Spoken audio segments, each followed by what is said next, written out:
Please welcome Rory McLeod, Executive and Artistic Director of Xenia Concerts, Nathan Nuttall, a composer, and Peter Welsh, a family leader at Holland Bloorview, who has been involved in this unique collaboration. Welcome. Thank you. Welcome back, everybody, from the break. I'm Peter Welsh, a family leader at Holland Bloorview. About a decade ago, I attended a Pond Information Day, and there's a string quartet playing during the session breaks. They surveyed the crowd to see if there's interest in music presentations in an autism-friendly environment. Of course, we all said yes, and then really never expected to see them again. We could not have been more wrong. Instead, Xenia Concerts was born, and for more than 8 years has been offering high-quality music presentations in a sensory-friendly setting. Xenia Concerts, in association with and with support from numerous organizations, including National Access Arts Centre, Unity for Autism, and Canada Council for the Arts, has launched Sound.colLAB, a project to bring people who identify as neurodivergent or having a disability together with composers and musicians. We're going to show a short teaser video about the project and then come back with Artistic and Executive Director Rory and one of the participants.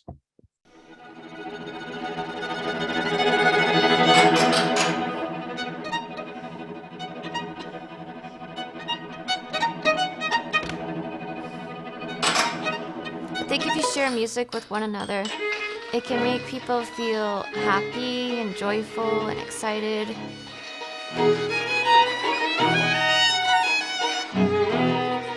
It can have like lots of depth to it. I knew a little bit about music, but I hadn't thought of myself as a composer until this project occurred. I feel that music is very good at highlighting emotions and possibly could be better at communicating this message.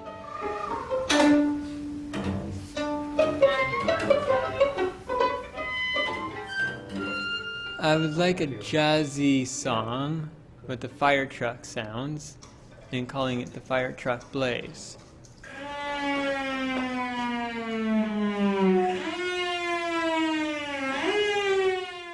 Well, it sure changed my sense of music, what it can do. Like, I can turn anything into music. Okay, I'll start it with the drill kind of fading in. Yep. Oh, I like it. So adding extra bar.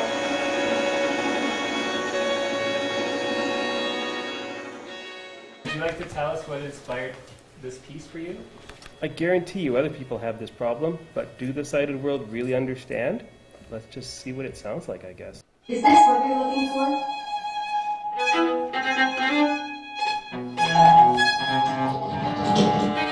I can do anything.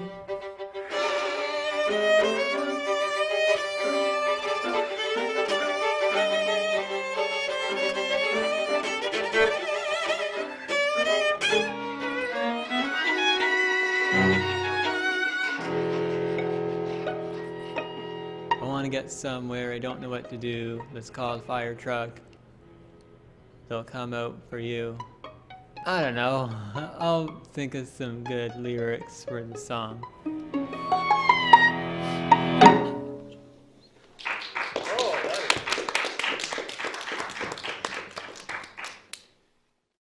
Fantastic. Thank you, Peter. Thank you, Nathan, and thank you, Rory. Peter, did you have anything to add there at the end? No, actually, at this point, Rory is going to talk a little bit about the process and introduce himself. Great. Go ahead, Rory. Hi, everyone. So my name is Rory McLeod, and I'm the Executive and Artistic Director of Xenia Concerts. We're based in Toronto, but we have recently expanded our activities across Canada. And this project was actually started before I arrived at the organization. And before I arrived, they went through a whole consultation process with artists from the National Access Arts Centre, so adult artists with disabilities, and a group of healthcare experts and a group of professional musicians to establish a framework for this process where we would engage people who identify as neurodivergent or as having a disability in the process of composition with the support of a team of 9 professional musicians. So I'd like to now introduce Nathan Nuttall, who's going to tell you a little bit about the piece that he wrote, which is one of the 7 pieces that was composed during Sound.colLAB. Nathan? I am Nathan Nuttall. I'm one of the composers from the Sound.colLAB. My piece is Through the Dragon's Cave. For a long time, dragons have been central and important to who I am. So I thought, why not incorporate that into the piece?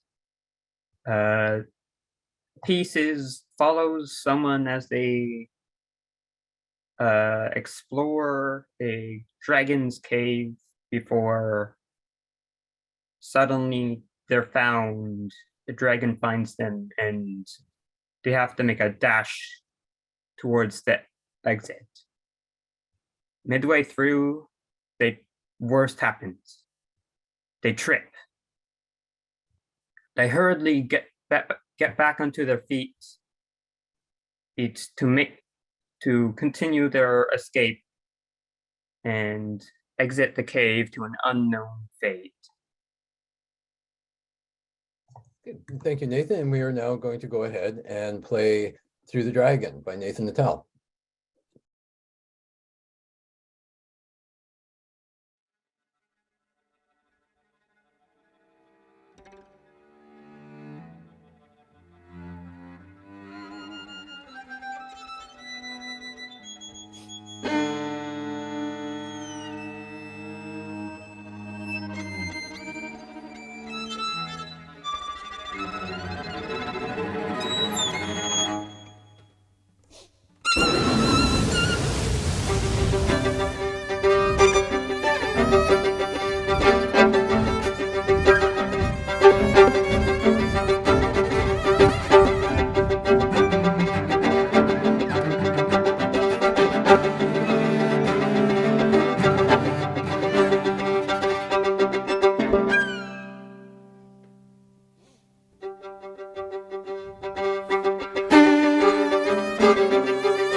Thank you, Nathan, for that interesting piece. I was wondering if you could talk about the process of it being created and working with the composer, Becca Sims. Described kind of how we wanted it to sound. And like they gave this book, they gave us this book of all these handy terms and words that we could use to describe what the instruments can do and how they do it and stuff.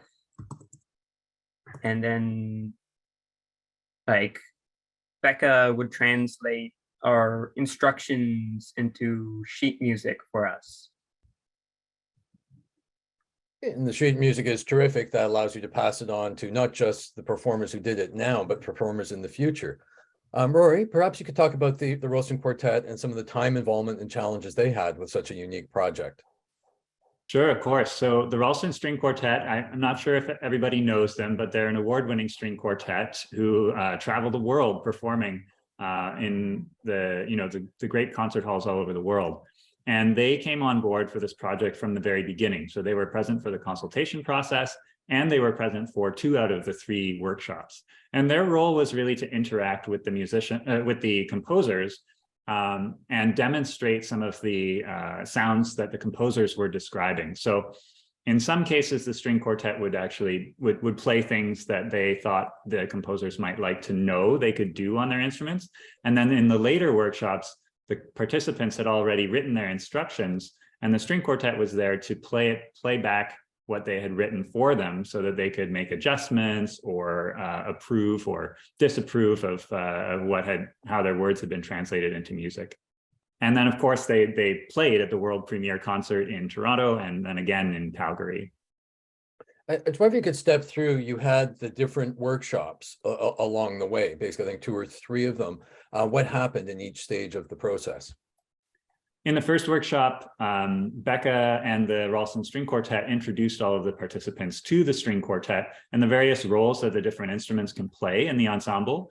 And they also demonstrated some different sound effects that the string instruments can make. And then after that workshop, we had quite a few one-on-one meetings with the participants. I was one of the people who supported this process, but then also some other Xenia staff members. And I have to give a shout out to Clayton Smith from National Access Arts Center, who worked with the Calgary participants quite closely. And by the second workshop, each participant had chosen a sound from their lives. We called this a sound offering. And the sound offering really became the basis for each of the pieces. They used the recording, and we actually demonstrated in the second workshop how those recordings could be manipulated electronically and combined with the sounds of the string quartet. By the third workshop, each participant had actually written a text score, which Becca had translated into sheet music with electronics cues. And we were able to perform each piece for the participants, and they were able to make their final changes. So you saw a little bit of that in the introductory video from the workshop process. Okay, excellent. Thank you from that. And Nathan, from your point of view as a participant in this, how did all of this sort of feel to go together? How was the process for you as the composer coming into this? So for the first session, it was interesting. They went real in depth into like showing us a lot of how all the instruments work and what they can do. That was really interesting. And then writing down the text score was like kind of a new experience in a way that it just felt interesting and fun being able to compose a piece and not really having to be perfect at all the technicals of music. Sort of nice to have a team assembled there ready to support you. Yeah. Excellent. Stepping away from Nathan's piece for a moment, Rory, many of the pieces seem based on environmental sounds, sounds of life. What issues did this pose for the composers and musicians? Well, I wouldn't call them issues. I'd call them opportunities, actually. They're because every sound, as Jamie said in the video, every sound can be turned into music if you treat it in that way. So his piece, Jamie, he works at Home Depot. And what he did was he took his phone to work and he recorded the soundscapes of his work environment. So he incorporated the sound of a forklift backing up into his piece. And the forklift has a very specific pitch, right? It plays the note C for those who are interested. And we were able to create harmonies and music from the sound of a forklift backing up. And so everybody had these soundscapes in mind when they composed. And each piece also had a really strong character because it was based on a particular sound from the participants' lives. So other sounds included the purring of one of the participants' cats. One person recorded the sound of typing during his online class at school.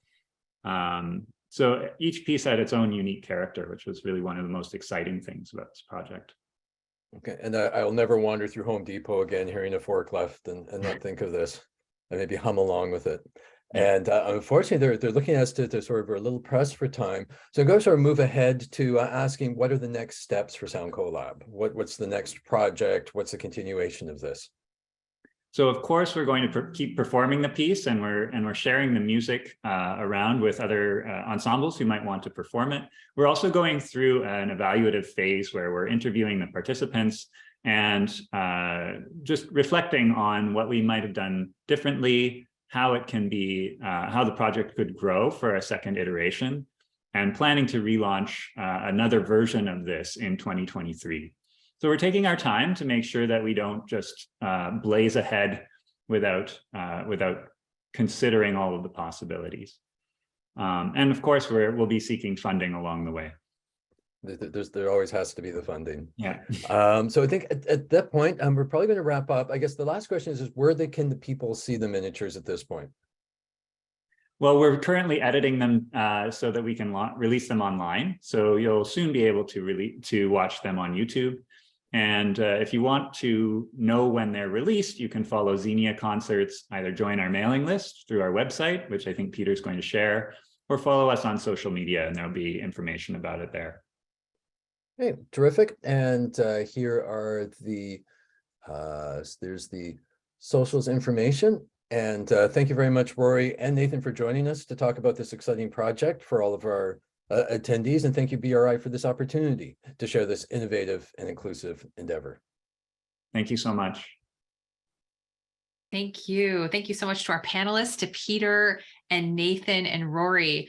That was a very motivational section for today's program where, you know, we can imagine a future where we get to hear more from neurodivergent composers. So thank you so much for sharing this innovation and the work that Sound.colLAB and Xenia Concerts is leading.